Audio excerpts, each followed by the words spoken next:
या तो यहाँ से हम लोग जीत के जाएंगे या फिर हम लोग को मौत स्वीकार होगा। धरना से भयभीत है प्रशासन।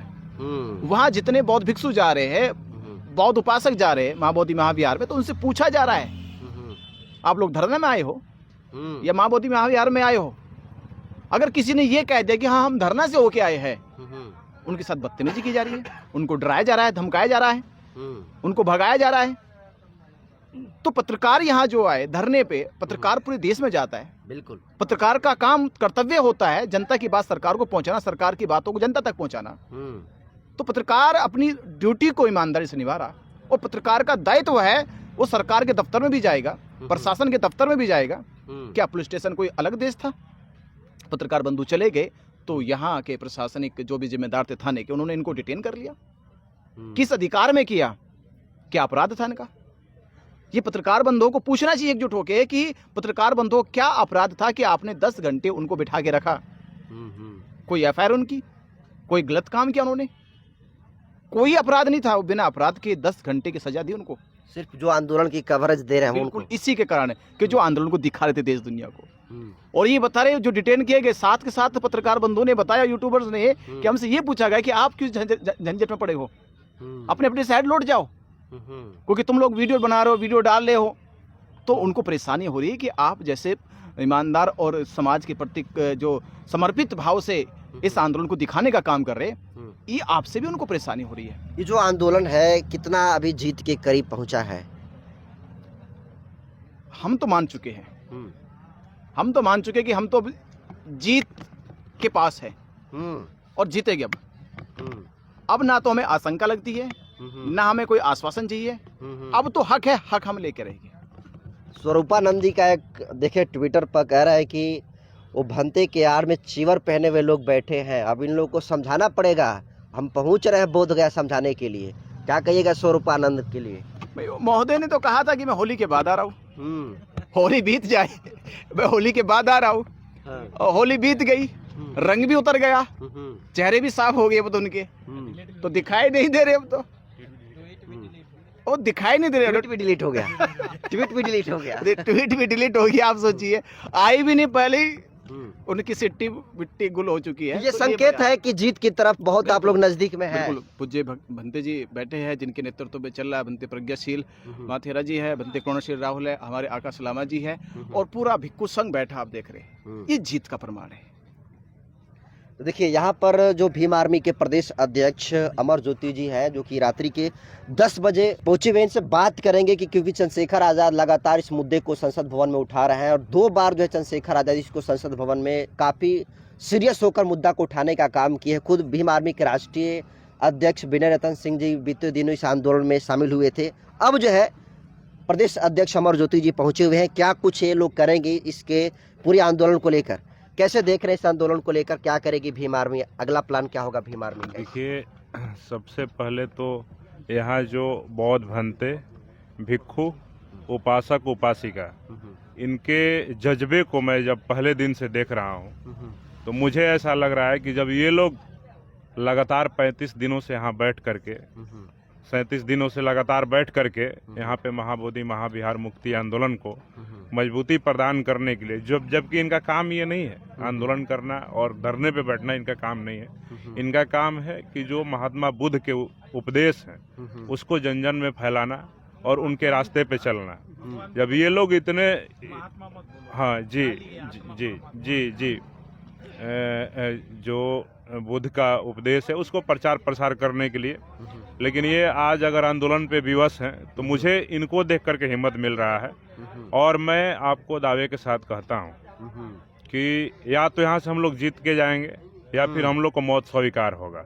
और भीम आर्मी इनके साथ पहले दिन से खड़ी है, डायरेक्टली इनडायरेक्टली, और हमारे राष्ट्रीय अध्यक्ष जी ने खुद आकर के समर्थन दिया है। और आज मुझे फिर से उन्होंने यहाँ भेजा है कि इसको लेकर के रूपरेखा तैयार करके एक बड़ा आंदोलन इस पे किया जाए। तो चंद्रशेखर आजाद जी ने आपको यहाँ पर भेजा है अभी? जी, चंद्रशेखर आजाद जी ने, विनय रतन सिंह जी ने मुझे यहाँ भेजा है कि जा करके वहाँ पे जो लोग हैं उनसे बात करके एक बड़ा आंदोलन का रूपरेखा तैयार किया जाए। तो आंदोलन करने जा रहे हैं आप लोग? जी बिल्कुल, 26 मार्च को बिहार की राजधानी पटना में बिहार के मुख्यमंत्री नीतीश कुमार जी के मुख्यमंत्री आवास का घेराव भीम आर्मी भारत एकता मिशन आजाद समाज पार्टी की तरफ से इस बार इस मुद्दे को लेकर के बीटीएमसी एक्ट को खत्म करने के लिए, महाबोधि बिहार को पंडे पुरोहितों से आजाद करने के लिए और तमाम जो मसले हैं उसको कैबिनेट से खत्म करवा करके बौद्धों के हित में इनके हक अधिकार को दिलाने के लिए हम सब लोग 26 मार्च को आज इस धरना स्थल से भी मैं अपने आपके चैनल के जो दर्शक हैं जी, पूरे बिहार के और अगल बगल के जो लोग भी चाहते हैं कि बिहार की सरकार, चूंकि आकाश लामा जी ने और भंते जी ने भी बताया कि ये मामला जो है बिहार सरकार के अंदर ही है, इसमें कैबिनेट में जिस दिन नीतीश कुमार जी इच्छा कैबिनेट का बैठक बुला ले इच्छा से उन अपने और डिसाइड कर ले कि बीटीएमसी एक्ट क्या है और क्यों इसको हटाना जरूरी है, उस दिन ये मामला खत्म हो जाएगा और ये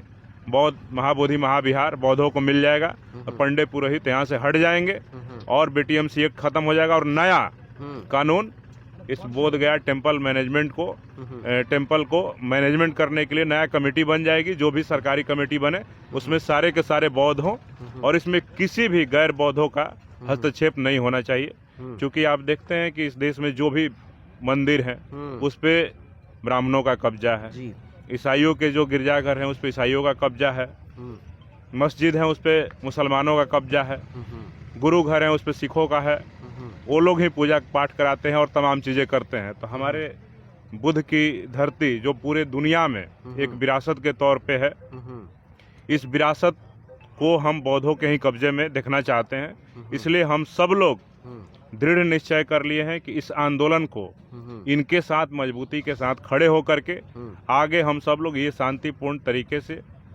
बुद्ध के रास्ते पे चल करके ये अनशन करेंगे और हम लोग आंदोलन करेंगे, क्योंकि भीम आर्मी के नौजवान क्रांति के लिए जाने जाते हैं और हम सब लोग आंदोलन के माध्यम से इस तमाम मुद्दों को पूरा कराने के लिए सरकार को मजबूर करेंगे कि वो इस मामले पे झुकने को तैयार हो जाए। तो 26 मार्च को विधानसभा का घेराव करने जा रही है भीम आर्मी, उस आंदोलन में क्या बौद्ध भिक्षु भी शामिल होंगे? हम आग्रह करेंगे कि जो बौद्ध भिक्षु हैं, भिक्षु हैं, उपासक उपासिका जो लोग हैं वो उसमें शामिल हो, लेकिन हम स्पेशल फोकस है कि बिहार के जो आम आवाम हैं जो बाबा साहब डॉक्टर अंबेडकर के विचारों में विश्वास रखते हैं, बुद्ध के विचारों में, उनके उपदेशों में विश्वास रखते हैं, उनके उपदेशों को अपने जीवन में उतारने का काम करते हैं, वो सारे लोग सबसे पहले फ्रंट में खड़े होकर के आंदोलन के लिए आए और बौद्ध भंते और तमाम जो लोग हैं इन लोगों से तो हम सब चाहते हैं कि वो आए तो हमें आशीर्वाद मिलेगा, हमारे आंदोलन को मजबूती मिलेगी। लेकिन हम सब लोग जो बिहार के आम आवाम जो हैं, जो बहुजन समाज के जो लोग हैं, SC ST OBC माइनॉरिटी और तमाम जो लोग हैं, मैं उनसे आग्रह करूंगा कि इस आंदोलन को मजबूती प्रदान करने के लिए 26 मार्च को आप सभी ज़्यादा से ज़्यादा संख्या में बिहार की राजधानी पटना में पहुंचे और अपनी शक्ति का एहसास बिहार की सरकार को करा दे, ताकि उनको भी पता चल जाए कि बीटीएमसी एक्ट को मैं खत्म नहीं करूंगा तो ये आंदोलन जन आंदोलन का रूप लेगा। और ये मैं आपको आज बता दे रहा हूं कि भीम आर्मी की राष्ट्रीय अध्यक्ष जी ने अपने सारे प्रदेश अध्यक्षों से इस मामले को लेकर के बात किया है और आने वाले समय में आप देखिएगा कि मध्य प्रदेश से भीम आर्मी का जत्था बोध गया की ओर कुछ करेगा, महाराष्ट्र से कुछ करेगा, उत्तर प्रदेश से कुछ करेगा, राजस्थान से करेगा, छत्तीसगढ़ से करेगा, उड़ीसा से करेगा, झारखंड से करेगा, बंगाल से करेगा और तमाम जो प्रदेश हैं जहां भी भीम आर्मी कार्यरत है, सारे प्रदेशों से यहाँ पे हजारों हजार की संख्या में भीम आर्मी के कार्यकर्ता यहाँ पहुँचने का काम करेंगे।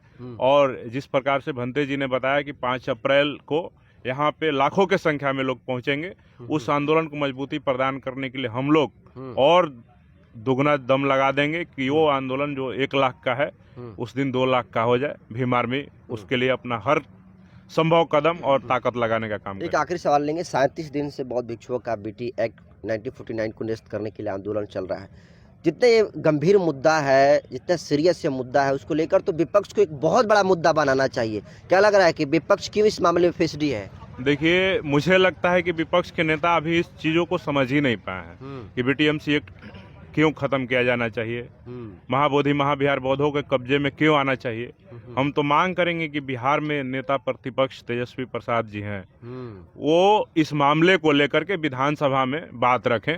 अगर वो बात रखते हैं तो मुझे ऐसा लगता है कि 2025 का जो विधानसभा का चुनाव होगा वो उनके फायदे में जाएगा, क्योंकि भीम आर्मी और आजाद समाज पार्टी बिहार में इस बार नीतीश कुमार को और भाजपा की सरकार को उखाड़ फेंकने के लिए दृढ़ निश्चय कर चुकी है। और हम सब लोग चाहेंगे कि विपक्ष के जो तमाम नेता हैं, अभी 4 विधायकों ने, उनकी पार्टी के विधायक ने जब इसको लेकर के विधानसभा में सवाल पूछा तो मैंने देखा कि विधानसभा अध्यक्ष उनको लगातार बैठने को कह रहे थे, 1 मिनट में बात खत्म करने को कह रहे थे। तो मुझे लगता है कि अभी इस मामले को लेकर के विधानसभा के अध्यक्ष और मुख्यमंत्री इस मामले को लेकर के सीरियस नहीं है। लेकिन नेता प्रतिपक्ष अगर इस पे आप बात रखते हैं, उनके पार्टी के लगातार जो विधायक हैं, 70-80 विधायक यही के आरजेडी के सरजीत पासवान हैं, दुख होता है ना कि बोध गया जैसे धरती के विधायक, जो स्थानीय विधायक हैं, वो अभी इस धरने स्थल पे एक दिन घूमने तक नहीं आए और विधानसभा में आवाज नहीं उठाए। तो हमको लगता है कि ये दुखद मामला है और हम चाहेंगे कि विपक्ष के नेता और भी जो स्थानीय उनके पार्टी के विधायक हैं, क्योंकि हम लोग सदन में नहीं है, भीम आर्मी सड़क पे लड़ सकती है। इनके लिए हम लोग जो सड़क पे करना होगा, मुख्यमंत्री का घेराव करना होगा, तमाम मंत्रियों के आवास के बाहर धरना देना होगा, देने के लिए हम तैयार हैं। लेकिन विधानसभा के अंदर अभी हमारा बिहार विधानसभा में कोई सदस्य नहीं है। लोकसभा में हमारा एक सदस्य है जिसका नाम चंद्रशेखर आजाद है और उन्होंने इस मामले को लेकर गंभीर चेतावनी सरकार को दिया है। और मुझे ऐसा लगता है कि नरेंद्र मोदी जी को भी और देश के गृह मंत्री अमित शाह जी को भी इस मामले को लेकर के बिहार के मुख्यमंत्री नीतीश कुमार जी से, अपने दोनों डिप्टी सीएम से बात करना चाहिए और बौद्धों के हक में जो बीटी एक्ट है उसको खत्म करके इनके हक अधिकार इनको देने का काम करना चाहिए।